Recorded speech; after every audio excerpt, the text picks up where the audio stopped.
relay. We're covering today's top boxing news. Okay, we'll start with this. A quote from Ben Shalom in reference to what was supposed to be the Dubois versus Dixon fight. Ben said, "We received 2 offers to fight Rhiannon Dixon. We accepted them both. Then Rhiannon pulled out. The key for me is not mess around here with Carolyn. Keep her activity up. Carolyn will box on February 3rd, and then will box for a world title after that." February 3rd is this weekend. Wait a minute, go back. You're saying that you received 2 offers from Matchroom to do the fight, and you accepted them both, but if you accepted the first one, why would they have sent a second? There's a question that needs an answer. You're saying that they made you 2 offers to do the Dixon fight, but I could have swore Eddie Hearn said that Rhiannon was going for the WBO, and the fight that he'd like to make is the Ferreira fight, the Beatrice Ferreira fight, for that same belt, for the IBF title. We talked about it here on the channel. What's the matter? You don't like that fight? Why don't you like that fight? Carolyn Dubois caught wind of Ben Shalom's comments and responded to them by saying this: "Straight facts only. Let's keep it moving." Why do you want to keep it moving? Why do you want to keep it moving when Eddie Hearn makes that recommendation? It seems to me that what you really wanted, was to fight someone who's not on your level, someone you know isn't on your level, because Rhiannon Dixon, God bless her, she's talented, but she doesn't have the amateur background that Carolyn has, whereas Beatrice, she comes from the same kind of amateur background as Carolyn. It's a more even fight. And you didn't want an even fight. You wanted what you perceived to be the low-hanging fruit. You didn't want to fight somebody that's on your level. If Eddie doesn't have cold feet, if he's not at all averse to making a fight between you and Beatrice, why are you averse to it? Nobody likes their own medicine. I see things for what they are. I do. And what I see is Ben thought he was a big shot. He did. Trying to use his Olympian to intimidate the Matchroom fighter up until Eddie pulled out his Olympian to intimidate the boxer fighter. Now she's going another route the way I told you she would go another route. Because at least right now, Carolyn don't want no parts of Beatrice Ferreira. She's likely going to shoot for the WBC. She's likely going to shoot for the WBC after this weekend's fight because she's ranked at number 1 with them too. Why doesn't she keep the energy for Beatrice that she keeps for Rhiannon? Got the same promoter. It's because she doesn't want to fight somebody who's on her level. She wanted to go into the fight with the edge that she's an Olympian and the other girl isn't, up until Matchroom pulls out their own Olympian, and now she doesn't want to fight. Now she wants to go another route. That's what I told you would happen. So Carolyn is likely going to shoot for the WBC, and by way of the WBC, she's ranked at number 1, and Uruguay's Mayra Moneo is ranked at number 2. That makes for a good fight. Mayra's an aggressive fighter, so is Carolyn. Mayra's a combination puncher, and so is Carolyn. I will say Carolyn's combinations are a lot sharper and more educated than the flurries you get from Mayra, though all the same, they're both fighters with a mean streak. So I could go for that fight. Mayra would be the most game opponent that Carolyn Dubois will have faced. Mayra doesn't have Carolyn's amateur background, but she does have more pro experience than Carolyn, so she might be able to push her back a bit, make her work for it. I could go for a fight with Mayra. Mayra's ranked at number 2. Rhiannon Dixon, who we just talked about, she's ranked at number 3. We know Carolyn's not fighting her. Ranked at number 4 is France's own Olympic gold medalist, Estelle Mosley. This is one Olympian that Carolyn might want to fight because, unlike Beatrice Ferreira, Estelle Mosley, she ain't got no mean streak, and she ain't got no power. This is one Olympian, one medalist that Carolyn might be receptive to fighting. I think she would overpower Estelle Mosley. I think she would be too aggressive and too strong for Estelle, that if Estelle were to take the fight, she would suffer her first professional loss. But that's if Estelle takes the fight. There's a chance that she doesn't. Ranked right behind Estelle is Yanina Lescano, who Carolyn Dubois already fought and already beat. Ranked behind Yanina is Norway's own Katharina Fenders. Katharina just lost to Rhiannon Dixon, who I mentioned earlier. I think she'd lose to Carolyn Dubois as well. If she takes the fight. If she doesn't take the fight, you have unbeaten American Chelsea Anderson, who I've seen once or twice in passing. She's pretty good. I think she's got a fight coming up. I could see a situation between her and Carolyn Dubois that if Carolyn makes it through her next fight and Chelsea makes it through her next fight, over the summer months, a fight between them could happen for the newly vacated WBC title. As Katie Taylor, she hasn't vacated it yet. In a nutshell, these are the fighters I think Carolyn may end up fighting for the newly vacated WBC title. Mayra Moneo, Estelle Mosley, Katharina Sanders, or Chelsea Anderson. She may end up fighting one of them. Though if you've been keeping up with my videos on this situation, keeping up with this story, you won't be surprised at all to hear that Carolyn is not going to be fighting Beatrice Ferreira. Men's super featherweight and lightweight news. News broke late yesterday that the WBO had officially ordered three-weight world champion Emmanuel Navarette and 2012 Olympic medalist Denis Berinchyk to fight for their vacant WBO lightweight title, unbeknownst to most. Because Emmanuel Navarette has been a WBO champion at three weights, that gives him WBO super champion status. What's that? It's a designation that allows a champion at one weight to move up to another and become the mandatory challenger to that title straight away. Like when Terence Crawford moved up from 140 up to 147, and he was Jeff Horn's mandatory straight away. Like when Usyk moved up from cruiser up to heavy, and he became Anthony Joshua's mandatory straight away. Or more recently, when Naoya Inoue moved up from bantam up to super bantam and became Stephen Fulton's mandatory straight away. Emmanuel Navarette, having been a WBO champion at three separate weights, he has that designation. Not every WBO champion has super champion status. It's something the WBO has to award, but he has it. For having been a WBO champion in three separate divisions, he could soon become a WBO champion in four divisions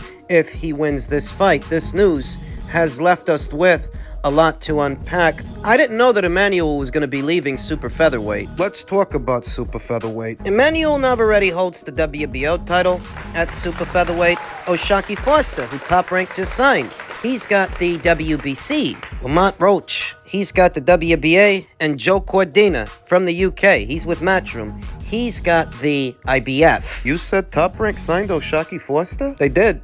And that news broke weeks ago. And not only did they sign him, they booked him a fight. They booked him a fight with their other guy, Abraham Nova. And I was under the impression that the reason they signed O'Shaquie Foster was because they wanted to do a unification match between him and Emmanuel Navarette. That if O'Shaquie Foster makes it through his next fight, they do a unification match between them. That doesn't look to be the plan now. It doesn't look to be the plan because not only is Emmanuel moving up in weight, moving up to try and become a four-division champion, but if he does, and he wins, the WBO's got a rule. They don't let any one of their champions hold more than one of their belts at two weights. If he goes up to 135 while still holding a belt at 130, they're going to give him an ultimatum. They're going to make him choose which version of the title he wants to keep. Yeah. The 130-pound version or the 135-pound version. They did that to Sinicia Estrada a ways back. And they'll do it to Emmanuel Navarette if he wins. If he wins this fight and becomes a four-division WBO champion, they're going to give him an ultimatum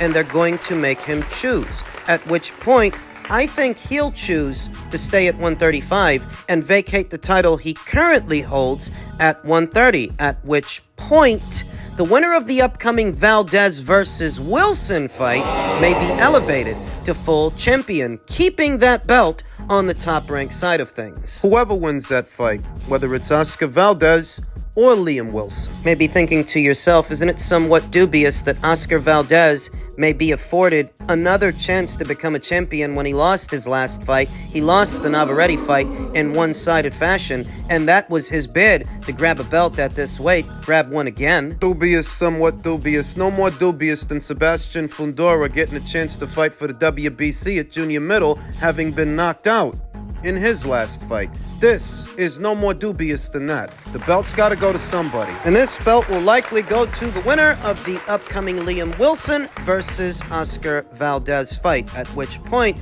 Top Rank might move to make unification matches between the winner of that fight and the winner of Foster versus Nova. And what about Lamont Roach? Lamont Roach, who became WBA champion in his last fight opposite the ring, then champion Hector Luis Garcia. He beat the hell out of that guy. He almost knocked him out, and he's currently WBA champion. To my knowledge, I don't think he's with anybody. He used to be a Golden Boy Promotions fighter. I think he was a Golden Boy Promotions fighter. It's unclear to me who he's with now, but if Top Rank doesn't decide to use him for a unification match, Matchroom can always decide to use him for a unification match. A unification match between him and Joe Cordina, this division's IBF champion. Immediately after Joe's last fight, there was some talk that he might move up in weight, but I think they have since doubled back on that proposition. I think he's going to stay at the weight. Maybe he pursues a fight with Lamont Roach. Maybe. We'll see. And that takes care of the super featherweights. Now, as far as the lightweights and Emmanuel moving up to lightweight to try and become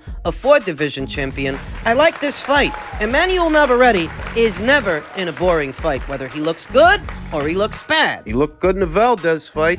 He looked bad in the Wilson fight. He looked all right in the Conceição fight. But he's never in a boring fight. He's a great entertainer, Emmanuel Navarette. And he's fought some good fighters. He's fought some really, really good guys across 3 divisions. If he becomes a 4-division champion, it's about time we start entertaining him as a pound-for-pound fighter, because it's not easy to become a champion at more than 1 weight, let alone 3, let alone 4, potentially. So it's something we have to consider if he succeeds. There are some who may wrestle with that proposition, but need I remind you, Emmanuel Navarette and Shakur Stevenson share a common opponent in Oscar Valdez. And who did the better demolition job on Oscar Valdez? I remember Emmanuel's fight with Oscar being far more one-sided than Shakur's fight with Oscar. So if it's okay to consider Shakur a pound-for-pound fighter based on what he's shown you, why can't you use that same logic for Emmanuel? They've got a few common opponents, Emmanuel and Shakur. They've got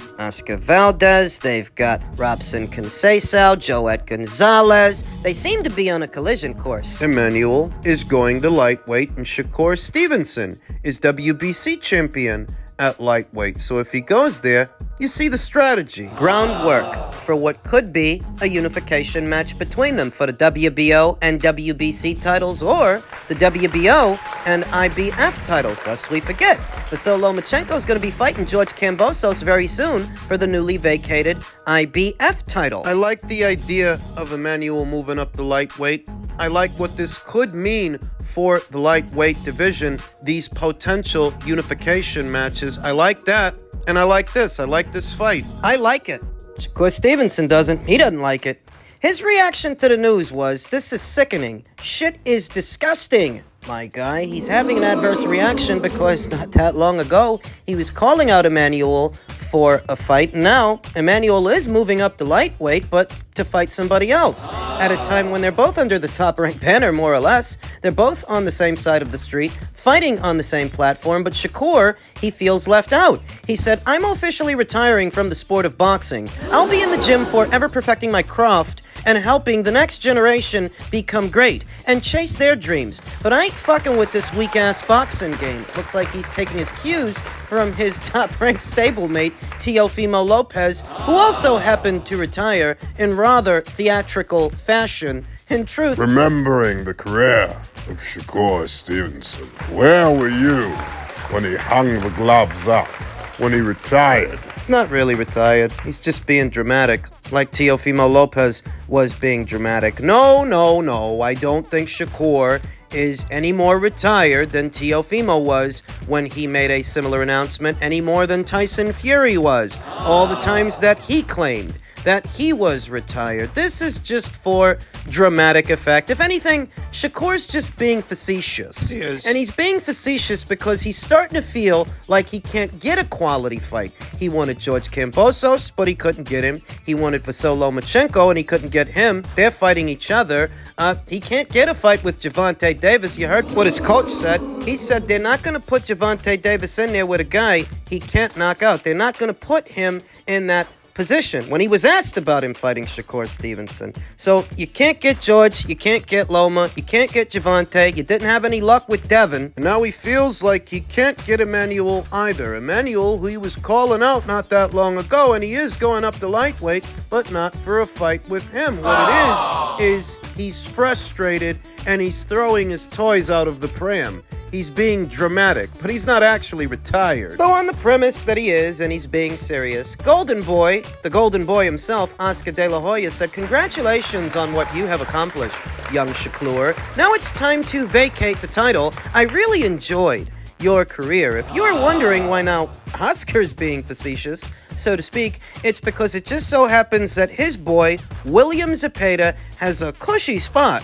in the WBC's ranked standings at lightweight, and if Shakur were to retire, the title might go to him.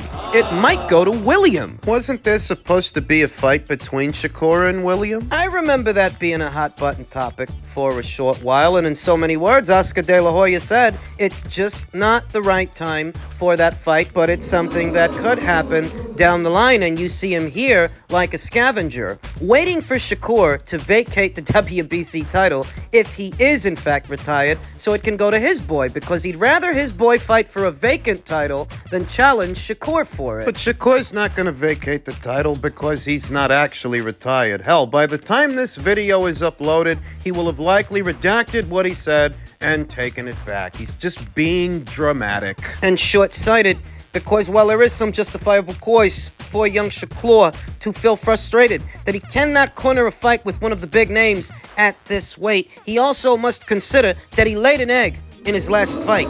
You got booed for 36 minutes, and you're a fighter that gets a contract minimum of anywhere in between $2 to $3 million per fight. Do you think Top Rank wants to shell out that kind of money so that you can get booed for 36 minutes by those in attendance? Is that what they're getting for their money? You know, you might have been a standout amateur, and I liken the amateurs to going to college. Why? You know, you go to college, Yeah. you get your degree, Yeah. and you get out there in the real world, and there's a difference. It is different. There are no guarantees in the real world, even with your degree. And there are no guarantees in professional boxing that because you were a great amateur, you're going to make a great pro. It is a bit different. It's different because in the amateurs, it's enough to win. It's enough to just win in the amateurs to advance in your amateur career. But in your pro career, no, it's not enough to just win. You have to entertain. This may be a sport and this may be a business, but it's still entertainment. And you didn't entertain anybody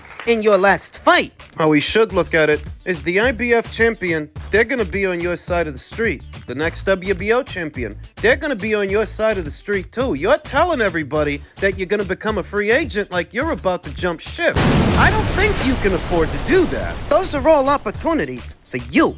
So you might want to pipe down and stay put.